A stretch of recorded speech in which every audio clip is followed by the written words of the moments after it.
Hey guys, this is the ending to part 22. Let's get into it. Okay guys, so the inmate was released from prison maybe like a week after that, him being, getting the medical attention that he needed. He was released like a week later or something like that. And one day I'm at work and the tower call my unit and say that someone just came and left something at the tower. So the officer that I'm working with, I'm like, okay, the tower call, let me go down and see what it is, what they're talking about. So I go down to the tower. I go out the jail and then I go to the tower, and the guy told me, he said this gentleman came and left you this. It was a dozen of red roses and a box of chocolates.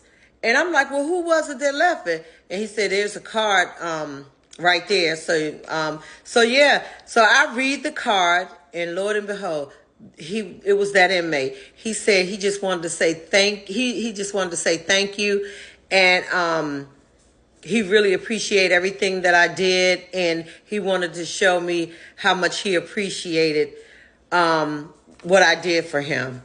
And like I said before, and I told the inmate, I said, you don't owe me anything. This is my job. This is what I'm here to do. And if I can save an inmate or help an inmate in any way I can, this is what I'm hired to do. And like I said before, I'm an officer that believes in treating people the way I would want to be treated, or the way I would want my family members to be treated if they was in a situation like that.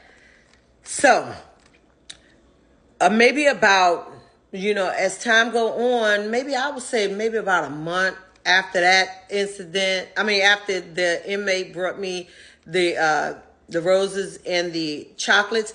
So my ex-husband and I, we were at dinner. We were down at this place called Eastern Market. Back then, Eastern Market was like, quote unquote, like the place you want to go to eat. It was like upscale. It was nice. And a lot of people went there. And me and him was at dinner, and I'm sitting there, and my husband's sitting. We sitting there, and that inmate walked in, and he happened to see me sitting there. So in those restaurants, they have like people that sell flowers. They walk around, sell flowers, roses and things like that. And the inmate came over with some roses again, because he saw me, and he said, excuse me, sir, is this your wife? And my ex-husband said, yeah, this is my wife. He said, do you mind if I give her these roses? And the reason why is because your wife saved my life. When I was over at the jail, nobody would attend to me. Nobody would take me to the infirmary. And when she came to work, she immediately took me upstairs to get medical attention, and I'm just so grateful, and I just feel like I just owe her.